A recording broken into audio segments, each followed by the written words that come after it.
സൗമ്യ വധക്കേസിൽ ഗോവിന്ദച്ചാമിക്ക് തടവ് ശിക്ഷ വാങ്ങിക്കൊടുത്തത് ഫോറൻസിക് സർജൻ ഡോക്ടർ ഹിതേഷ് ശങ്കറിൻ്റെ മൊഴിയും റിപ്പോർട്ടുമായിരുന്നു. ഇത്തരമൊരു കൃത്യം ചെയ്യാൻ ഗോവിന്ദച്ചാമിക്കാകുമെന്ന് അദ്ദേഹത്തിൻ്റെ വാക്കുകളിലൂടെയും റിപ്പോർട്ടുകളിലൂടെയാണ് കോടതിക്ക് ബോധ്യപ്പെട്ടത്. ഇന്നിപ്പോൾ ഡോക്ടർ ഹിതേഷ് ശങ്കർ നമ്മോടൊപ്പം ചേരുന്നുണ്ട്. ഈ ഗോവിന്ദച്ചാമിയുടെ ശാരീരികമായിട്ടുള്ള ക്ഷമത, കയ്യില്ലെങ്കിലും ഇതൊക്കെ ചെയ്യാൻ കഴിയുമെന്ന് കോടതി ബോധ്യപ്പെട്ടത് അങ്ങയുടെ റിപ്പോർട്ടിൻ്റെ അടിസ്ഥാനത്തിലാണല്ലോ. എന്തെല്ലാം കാര്യം അന്ന് റിപ്പോർട്ടിൽ എന്താ സൂചിപ്പിച്ചിരുന്നത്? ഗോവിന്ദച്ചാമിയുടെ പരിശോധനയുമായി ബന്ധപ്പെട്ട് ഏറ്റവും കൂടുതൽ കോടതിയിൽ പ്രതിഭാഗം ഉന്നയിക്കാൻ സാധ്യതയുള്ള 2 ചോദ്യങ്ങളായിരുന്നു. ഒന്ന്, ഒറ്റക്കയ്യനായ ഗോവിന്ദച്ചാമിക്ക് ഇത് ചെയ്യാൻ സാധിക്കുമോ, അതിനുള്ള ശാരീരികക്ഷമത അതുണ്ടാവുമോ?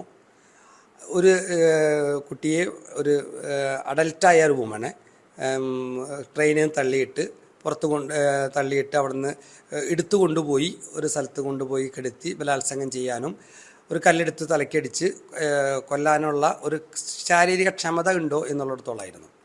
വളരെ ശാസ്ത്രീയമായി തന്നെ അത് കോടതിയെ ബോധിപ്പിക്കാൻ ഞങ്ങൾക്ക് സാധിച്ചു എന്നുള്ളതാണ് എനിക്ക് പറയാനുള്ളത്. അതായത് ശാസ്ത്രീയ പരിശോധനയിലൂടെ തന്നെ അയാളുടെ മസിലിന് അതേ പ്രായത്തിലുള്ള അതേ സ്ട്രക്ചറിലുള്ള ഒരാൾക്കുള്ള എല്ലാ പവറും അതിൽ കൂടുതൽ പവർ അയാൾക്കുണ്ടായിരുന്നു എന്ന് ശാസ്ത്രീയമായി തന്നെ അവൻ്റെ മസിലിൻ്റെ പവർ ടെസ്റ്റ് ചെയ്തുകൊണ്ട് കോടതിയെ ബോധിപ്പിക്കാൻ സാധിച്ചു. അതേപോലെ ഇയാളുടെ ഒരു ഹിസ്റ്ററി എടുക്കുകയാണെങ്കിൽ ഇയാൾ കളവും മറ്റുമായി നടന്നുകൊണ്ടിരിക്കുന്ന ഒരാളാണ്. ഓടിക്കൊണ്ടിരിക്കുന്ന ട്രെയിനിൽ വലിഞ്ഞു കയറുക, ഓടിക്കൊണ്ടിരിക്കുന്ന ട്രെയിനിൽ നിന്ന് ഇറങ്ങിച്ചാടുക, ഇതൊക്കെ അയാളുടെ ഒരു സ്ഥിരം പ്രക്രിയയാണ്. അതിൻ്റെ ഭാഗമായിട്ട് ഉതകുന്ന രീതിയിലുള്ള മസിൽ ഡെവലപ്മെൻറ്റ് അയാൾക്ക് ഉണ്ടായിട്ടുണ്ട്. വലിഞ്ഞു കയറുമ്പോൾ നമുക്കറിയാലോ, തെങ്ങ് കയറുന്ന ഒരാളുടെ ബാക്കിൽ കാണുന്ന 2 വിങ്സ് പോലെയുള്ള 2 മസിൽസ് നിങ്ങൾ ശ്രദ്ധിച്ചിട്ടുണ്ടാവും.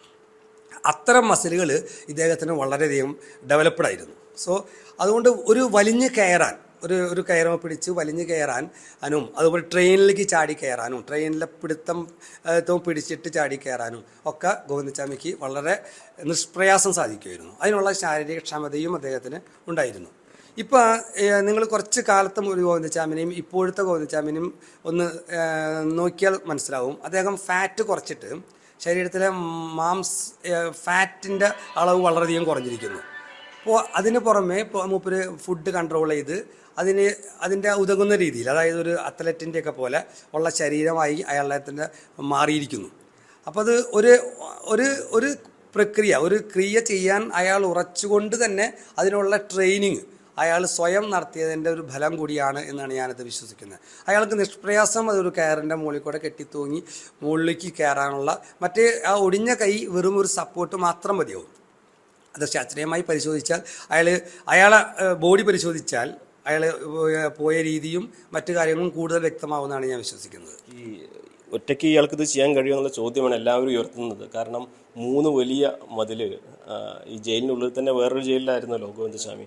അപ്പോൾ ഇത്രയും വലിയ മതിലുകളും അതേപോലെ സുരക്ഷാ സംവിധാനങ്ങളും ഒക്കെ മറികടന്ന് അത്യധികം ഫിസിക്ക് വേണ്ട, ശക്തി വേണ്ട, അതേപോലെ ശാരീരിക അധ്വാനം വേണ്ട ഒരു ജോലിയാണല്ലോ ഈ ചെയ്തിട്ടുള്ളത്.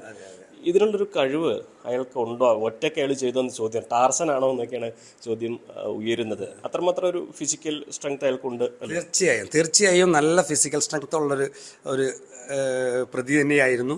മാത്രമല്ല അയാൾ അതിനു വേണ്ടിയുള്ളൊരു മനോധൈര്യവും അതിനുവേണ്ടി ആ മനസ്സിനനുസരിച്ച് ശരീരത്തെ രൂപപ്പെടുത്താൻ അയാൾക്ക് സാധിച്ചു. അതായത് കുറച്ച് കാലങ്ങളായിട്ട് തന്നെ അദ്ദേഹം അതിനുള്ള ശ്രമം നടത്തിക്കൊണ്ടിരിക്കുകയാണെന്നാണ് അയാളുടെ ഫിസിക്ക് കാണാൻ മനസ്സിലാകുന്നത്.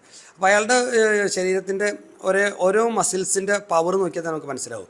ഇത് മുകളിലേക്ക് കയറാൻ അദ്ദേഹത്തിന് നിഷ്പ്രയാസം സാധിക്കുന്നു. മാത്രമല്ല ഒരു കൈ കൊണ്ട് മാത്രം കയറാൻ പറ്റുമെന്നുള്ള ചോദ്യം എപ്പോഴും ഉന്നയിക്കാവുന്നൊരു സമയം. ഒരു കൈ തന്നെയാണ് ഉപയോഗിച്ചിട്ടുണ്ടാവുള്ളൂ, മറ്റേ കൈ ജസ്റ്റ് സപ്പോർട്ട് കൊടുത്തുകൊണ്ട് അദ്ദേഹത്തിന് അതിന് മുകളിലേക്ക് കയറാൻ സാധിക്കും. അതായത് ഒരു 2 കൈയുള്ള ഏതൊരാൾക്ക് ചെയ്യാൻ കഴിയുന്ന എല്ലാ കാര്യങ്ങളും ഒറ്റ കൈ കൊണ്ട് ചെയ്യും. രണ്ട് കൈ കൊണ്ട് നമ്മൾ ചെയ്യുന്ന പ്രവൃത്തി മുഴുവനും ഒറ്റ കൈ കൊണ്ട് ചെയ്യാൻ ഗോവിന്ദച്ചാമിക്ക് സാധിക്കുന്നു. അത് അയാളുടെ എൻ്റെ ഓർമ്മ ശരിയാണെങ്കിൽ ഈ സൗമ്യനെ ആക്രമിക്കുന്നതിന് കൊല്ലങ്ങൾക്ക് മുമ്പാണ്, കുറച്ച് കൊല്ലങ്ങൾക്ക് മുമ്പാണ് അയാൾ കൈ നഷ്ടപ്പെടുന്നത്. ഒരു ആക്സിഡൻറ്റിൽ നിന്ന് കൈ നഷ്ടപ്പെട്ടതായിട്ട് എൻ്റെ അടുത്ത് പറഞ്ഞിരുന്നു. മൂപ്പരന്ന് ഹിസ്റ്ററി എടുക്കുന്ന സമയത്ത് അയാൾ കൈ നഷ്ടപ്പെട്ട ആക്സിഡൻറ്റിൻ്റെ കഥകളൊക്കെ പറഞ്ഞിരുന്നു. അതിനുശേഷം ആണ് അദ്ദേഹം കൂടുതൽ ഈ ട്രെയിനിൽ ട്രെയിനിൽ ചാടി കയറാനും കള നടത്താനും ട്രെയിനിൽ ചാടി ഇറങ്ങാനും ഒക്കെ ശ്രമിച്ചിരുന്നത് അതിനുശേഷം തന്നെയാണ്. അപ്പോൾ അതിനുതകുന്ന രീതിയിൽ അയാളുടെ ശരീരം അതിന് രൂപപ്പെട്ടു എന്ന് വേണം നമുക്ക് മനസ്സിലാക്കാൻ. അതുപോലെ അത് കുറച്ച് കാലം ജയിലിൽ കിടക്കുമ്പോൾ അതില്ലാതിരിക്കുകയായിരുന്നു. പക്ഷേ മൂപ്പര് പഴയ രീതിയിലോട്ട് ശരീരത്തെ പാകപ്പെടുത്തി എടുത്തുകൊണ്ടാണ് ഈ പ്രക്രിയ ചെയ്തത്. മാസങ്ങൾ ചിലപ്പോൾ കൊല്ലങ്ങളോളം അയാളത് ശ്രദ്ധയിൽ ഇതിനു വേണ്ടി പരിശ്രമിച്ച് കാണണം. അയാളുടെ ഒരു ശക്തിയും അയാളുടെ ബുദ്ധിയൊക്കെ ഏറ്റവും ആ ഇൻവെസ്റ്റിഗേഷൻ സമയത്ത് അടുത്തിറങ്ങിയ ഒരാൾ കൂടിയാണ് ഡോക്ടർ. ഇത്തരത്തിലൊരു ക്രിമിനൽ പുറത്തിറങ്ങിയാൽ അത് എത്രമാത്രം വലിയൊരു ഭീഷണിയായിരിക്കും സമൂഹത്തിൽ. തീർച്ചയായും ഗോവിന്ദസ്വാമി ജീവിതാവസാനം വരെ ജയിലിൽ കിടക്കേണ്ട ഒരു വ്യക്തിയാണ്. അയാളെ പുറത്തേക്ക് ഇറങ്ങിയ ആർക്കും നല്ലതല്ല.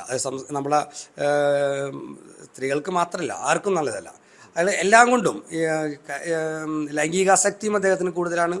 അതേപോലെ തന്നെ ഈ ക്രിമിനൽ ബിഹേവിയറും കൂടുതലാണ്. അപ്പോൾ അങ്ങനെ ഒരു വൃത്തികെട്ട ഒരു ജന്മം അതിനി പുറത്തിറങ്ങി നടക്കാൻ പാടില്ല എന്നുള്ളത് തന്നെയാണ് വേണ്ടത്.